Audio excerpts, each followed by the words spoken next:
نہیں گھڑی نہیں سامنے گھڑی.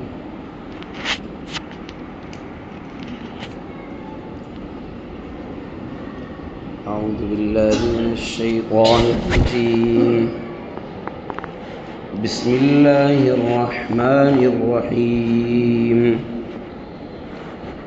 أرأيت الذي يكذب بالدين فذلك الذي يدع اليتيم ولا يحض على طعام المسكين فويل للمصلين الذين هم عن صلاتهم ساهون الذين هم يراءون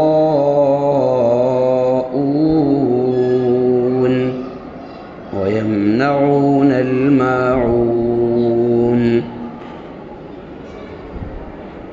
یہ چھوٹی سی سورت ہے سورہ ماعون. 7 آیتیں ہیں اور 2 قسم کے لوگوں کے احوال کا بیان ہے. آیتیں 7 ہیں اور 6 قسم کا اس میں مضمون ہے، اور وہ 6 قسم کا مضمون 2 قسم کے لوگوں کو ٹارگیٹ بنا کر تیسری قسم یعنی مومنین کو نصیحت ہے. کیونکہ نصیحت ہمیشہ کسی کام کا حکم دے کر نہیں کی جاتی ہے کہ یہ کرو.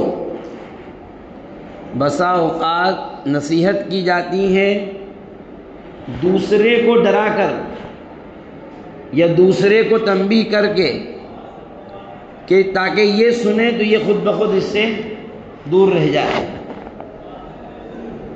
چنانچہ اللہ نے ارشاد فرمایا اَرَأَيْتَ الَّذِي يُكَذِّبُ بِالدِّينِ. اے مخاطب، کیا آپ کو ایسے شخص کا حال معلوم ہے؟ یہ اَرَأَيْتَ ہے نا، قرآن میں کئی جگہ استعمال ہوا ہے اور اس کے معنی آتے ہیں تنبیہ کرنا، ڈرانا. جیسے کوئی اہم کام جب کسی کو خبر دینا ہوتا ہے یا کسی اہم کام کی نالج لینا ہوتا ہے، یا ہماری اصطلاح میں کہو کہ جب گل نکالنا ہوتا ہے تو کیا کہتے ہیں؟ کیوں کچھ معلوم پڑا کہ نہیں یار کیا ہوا؟ پھر وہ خبر آتی ہے سامنے. کیونکہ جب یہ سوال کرتے ہیں کہ کچھ پتہ چلا کہ نہیں تو آدمی سمجھ جاتا ہے بھائی کوئی نہ کوئی نہیں آئی آج تو مارکیٹ میں. تو اللہ نے فرمایا اے مخاطب، آپ کو اس شخص کا حال معلوم ہے جو قیامت کے دن کو جھٹلاتا ہے، یعنی کافروں کا حال. کیونکہ مومن قیامت کے دن کا انکار نہیں کر سکتا کبھی بھی. وہ کتنا ہی جھوٹا، مکار، فریبی، دغاباز، دھوکے باز، جواری، سٹوری، جو چاہے اس کو کہہ لو، جو چاہے صفت اس کے اندر پیدا ہو جائے، لیکن مومن قیامت کا انکار نہیں کر سکتا، گناہ کر سکتا ہے. اسی لیے فَأَوْحَى إِلَىٰ عَبْدِهِ مَا أَوْحَى. نبی صلی اللہ علیہ وسلم جب معراج پر تشریف لے گئے اور جب سدرۃ المنتہا سے بھی آگے چلے گئے، یعنی اس مقام پر پہنچ گئے جہاں فرشتوں کی بھی انٹری نہیں ہے، تو قرآن نے پھر بیان فرمایا کہ اس کے بعد اللہ کا اور رسول اللہ صلی اللہ علیہ وسلم کا آپس میں مکالمہ، کچھ بات چیت ہوئی اور اللہ نے کچھ دیا، کوئی وحی کی نبی صلی اللہ علیہ وسلم کی طرف. وہ وحی کیا تھی؟ ایک روایت میں اس کی تصریح صراحت کے ساتھ آئی کہ 3 چیزیں اللہ تبارک و تعالیٰ نے نبی صلی اللہ علیہ وسلم کو عطا فرمائی. ان میں سے ایک نماز ہے، دوسرے سورہ بقرہ کی اخیر کی آیتیں ہیں، للہ ما فی السماوات سے لے کر اخیر تک، یا آمن الرسول سے لے کر اخیر تک. اور تیسرا یہ اللہ نے بتلایا کہ تمہاری امت میں سے جو کوئی بھی بغیر شرک کے آ جائے گا اس کی مغفرت ہو جائے گی. بس شرک نہیں ہونا چاہیے. گناہ کتنے ہی لے کر کے آئے گا اللہ معاف کر دے گا. ہاں یہ ہو سکتا ہے کہ کچھ تھوڑے بہت ٹائم کے لیے، اب وہ اتنی خراب ہو کر گاڑی آئی ہے تو ریپیئرنگ کے لیے، ڈینٹنگ پینٹنگ کے لیے تھوڑا بہت دن تو گیریج میں ڈالنا پڑے گا اس کو. تو یہ ہو سکتا ہے کہ سروسنگ کے لیے کچھ ٹائم لیا جائے اور وہاں سروس سینٹر پر بھیجا جائے، یہ ہو سکتا ہے. لیکن یہ پکی بات ہے کہ ہم اس کو شو روم کنڈیشن بنا کر کے ہی چھوڑیں گے، یہ بات پکی ہے. بس کیا ہے کہ گاڑی میں ایسا کوئی کام نہیں ہو، دوسرے کے نام پر نہیں ہونا چاہیے، ہونا چاہیے ہمارے نام پر. اور ہمارا نام کیا ہے؟ توحید. اللہ کا نام کیا ہے؟ توحید پر ہونا چاہیے آنے والا، اللہ کے علاوہ کسی اور کے نام پر نہ آئے. ہمارے نام پر ہے تو ہم پھر اس کو پھر کلیئر کر دیں گے اور بنا دیں گے، بہترین بنا دیں گے. تو قیامت کا انکار صرف کافر ہی کر سکتا ہے. اور جو شخص قیامت کا انکار کرے گا، آگے ایسی صفت بیان کی گئی، فَذَلِكَ الَّذِي يَدُعُّ الْيَتِيمَ، یہی وہ شخص ہے، یعنی کافر ہی ہے جو یتیم کو جھڑکیاں دیتا ہے، بھگا دیتا ہے، ظلم کرتا ہے. اب اس کے ضمن میں ایمان والوں کو ایک نصیحت تو یہ ملی کہ مومن کبھی قیامت کا انکار نہیں کر سکتا. دوسری نصیحت یہ ملی کہ وہ لوگ جو قیامت کا انکار کرتے ہیں وہ یتیموں کو جھڑکتے ہیں. اے مومنوں تم اس کا الٹا کرو، یتیموں سے محبت کرو. اس لیے نبی صلی اللہ علیہ وسلم کے پاس کوئی یتیم آتا تو آپ اس کے سر پر ہاتھ پھیرتے. علماء نے لکھا ہے کہ یتیم کے سر پر ہاتھ پھیرنے کے 2 مطلب ہے. ایک تو اس کی کفالت کر لینا، اس کی ضروریات پوری کر لینا، اور دوسرا یہ کہ حقیقت میں کوئی یتیم دکھے تو اس کے سر پر حقیقت میں ہاتھ پھیر دو.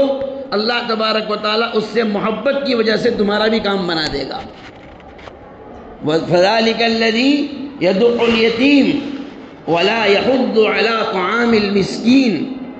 تیسری صفت، جس شخص کو قیامت کا انکار ہے، مرنا تو ہے نہیں، وہ یہ سمجھتا ہے مریں گے بھی تو مر کر کے بس مٹی ہو گئے، جلا دیے گئے، معاملہ ختم ہو گیا، تو وہ خود کنجوسی کرتا ہے، خود بخیلی کرتا ہے، اور دوسروں کو بھی سخاوت کرنے سے منع کرتا ہے. تو مومنوں کو نصیحت دی گئی، اے ایمان والو تم کنجوس اور بخیل مت بنو، سخی بنو، اور غریبوں پر اپنے مال کو خرچ کرو. اسی لیے بخیل آدمی کبھی بھی با اخلاق نہیں ہو سکتا ہے. کنجوس کے اخلاق کبھی اچھے نہیں ہو سکتے ہیں، اور سخی اس کے دوست آپ کو ہزاروں ملیں گے. تو ایک نصیحت کیا کی گئی کہ لوگوں کو کھانے کھلاؤ. نبی صلی اللہ علیہ وسلم نے ارشاد فرمایا، یا ایھا الناس اطعموا الطعام، اے لوگوں کو کھانے کھلاؤ. کھانے کھلانے کے 2 مطلب ہیں. ایک تو یہ کہ حقیقت میں غریبوں کو بلا کر دعوت دو اور کھانا کھلاؤ، ایک مطلب یہ تو ظاہر ہے. دوسرا مطلب ہے ان کی ضروریات کو پورا کرو.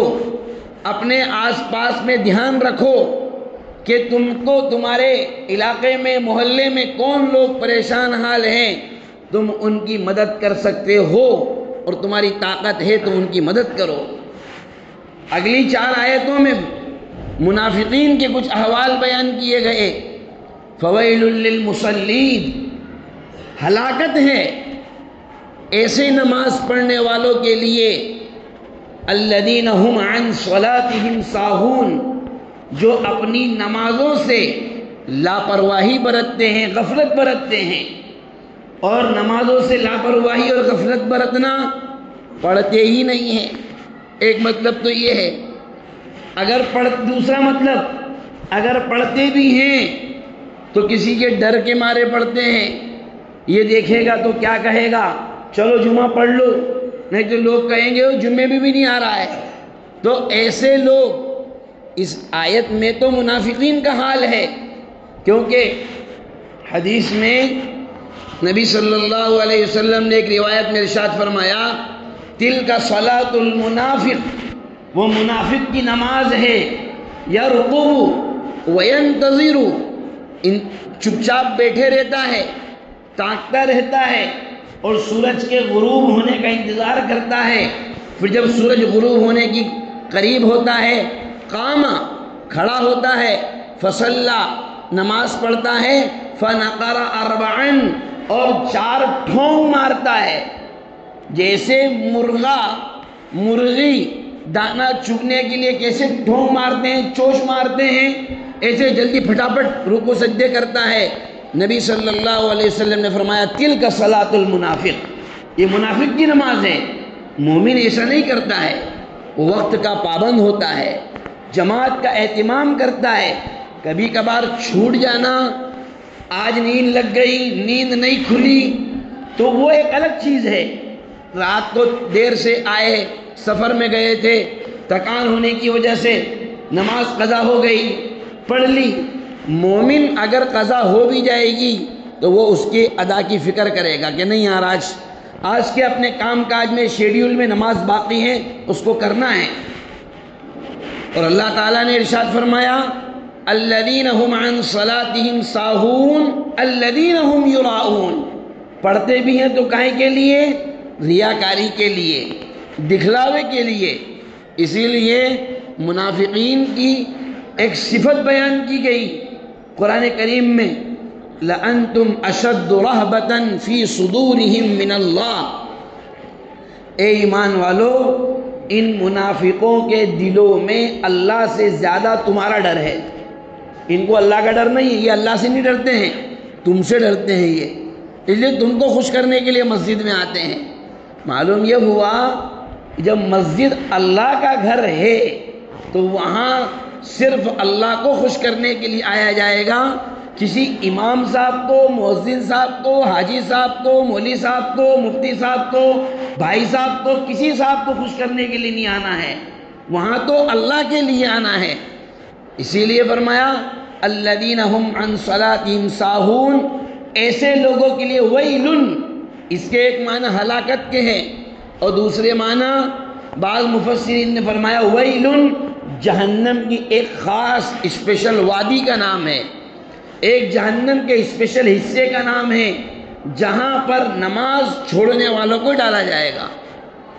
الذین هم یراؤون ویمنعون الماعون، اور جو لوگ دنیا پرست ہوتے ہیں، دنیا کے پجاری ہوتے ہیں، اور دنیا سے محبت کرنے والے ہوتے ہیں، زکاتوں کو ادا نہ کرنے والے، نمازوں کی فکر نہ کرنے والے، عبادات میں ریا کرنے والے ہوتے ہیں. فرمایا وَيَمْنَعُونَ الْمَاعُونَ، ایسے ہوتے ہیں چھوٹی چھوٹی چیزوں کو بھی لوگوں کو منع کر دیتے ہیں. ایسی چیزیں معاون کہتے ہیں ہلکی پھلکی چیز کو جس سے مدد کی جائے. مثلا لکھ رہے ہیں، قلم ٹوٹ گیا ہے، لاؤ ذرا قلم دو لکھ لوں، اس کو بھی منع کر دیا.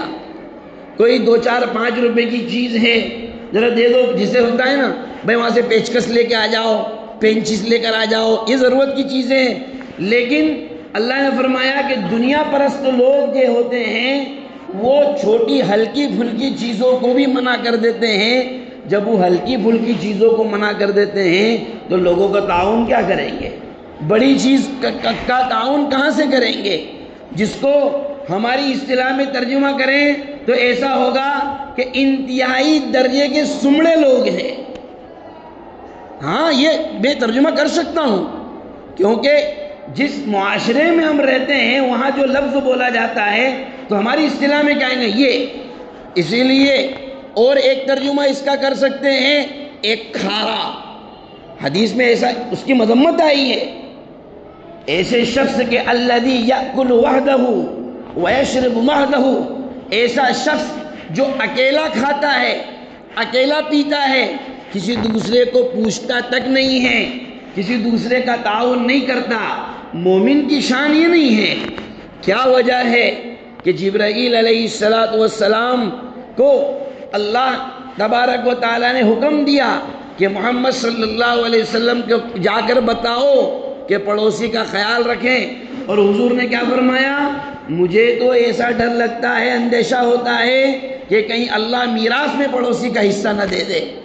جبرائیل نے آ کر اتنا بتایا پڑوسی کے بارے میں کہ حتی ظننت انہ سیورثہ، کہ جبرائیل آ کر یہ حکم نہ لے کر آ جائے کہ پراپرٹی میں پڑوسی کا بھی حق رہے گا۔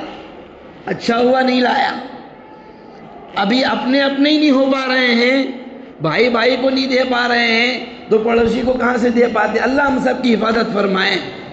تو یہ ان 7 آیتوں میں 6 احکام بیان کیے گئے۔ مومنوں کو چاہیے قیامت کی تیاری کرے۔ قیامت کی تیاری کیا ہے؟ اس کا خوف دل میں بٹھا کر اللہ کی طرف توجہ کرے، اپنے اندر سخاوت پیدا کرے، بخل اور کنجوسی سے اپنے آپ کو بچائے، عبادتوں میں اخلاص پیدا کرے، نماز صرف اللہ کے لیے، اور نماز کے ضمن میں دوسری ساری عبادتیں آ گئی، صرف اللہ کے لیے ہی ان کاموں کو رکھیں، اور ایک دوسرے کے کام آنے کی کوشش کریں، ایک دوسرے کے کام نکالنے کی کوشش کریں، ایک دوسرے کی ضروریات کو پورا کرنے کی کوشش کریں۔ ٹارگیٹ منافقین کو اور مشرکین کو بنایا گیا، لیکن نصیحت ایمان والوں کو کی گئی، کیونکہ بیوقوف سے بھی نصیحت حاصل کی جاتی ہے۔ وہ کیسے؟